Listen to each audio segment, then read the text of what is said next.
ఆ ప్రహ్లాదుని యొక్క గుణములు ఇన్ని అన్నీ కావు. అంత మంచివాడైనటువంటి కొడుకు పుడతాడు. కన్న కొడుకు శమదమ సంపన్నుడు, నిర్వైరుడనక అంత పరమభాగవతోత్తముడైనటువంటి ప్రహ్లాదుడు తన కడుపున పుట్టాడని సంతోషించడం మానేసి ప్రహ్లాదుణ్ణి బాధ పెట్టడం ఎప్పుడు మొదలు పెడతాడో, కనీసం పితృప్రేమతోనైనా క్షమించాలి.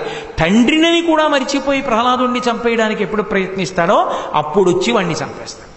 అప్పటి వరకు మీరు వేచి ఉండండి, ఆ కొడుకు పుడతాడు, మీరు వెళ్ళిరండి అన్నాడు. సరే, ఈలోగా ఆయన తపస్సు చేసుకోవడానికి వెళ్ళినప్పుడే లీలావతికి కుమారుడు కలిగాడు నారదుని యొక్క ఆశ్రమంలో. ఆ పిల్లవాడి పేరు ప్రహ్లాదుడు. నిన్న మీతో నేను మనవి చేశాను, ఆయన హిరణ్యకశిపుడు. అన్నీ నావిగా అనుభవించాలంటాడు హిరణ్యకశిపుడు. ఇతరులు సంతోషిస్తే సంతోషిస్తానంటాడు ప్రహ్లాదుడు. అంటే తనకున్నది ఒకరికి పెట్టి ఒకరి సంతోషాన్ని చూసి తాను సంతోషిస్తాడు ప్రహ్లాదుడు. ఒకడు ఏడిస్తే చూసి తానే అనుభవించి సంతోషిస్తాడు హిరణ్యకశిపుడు. ఎలా పడుతుంది ఇద్దరికి?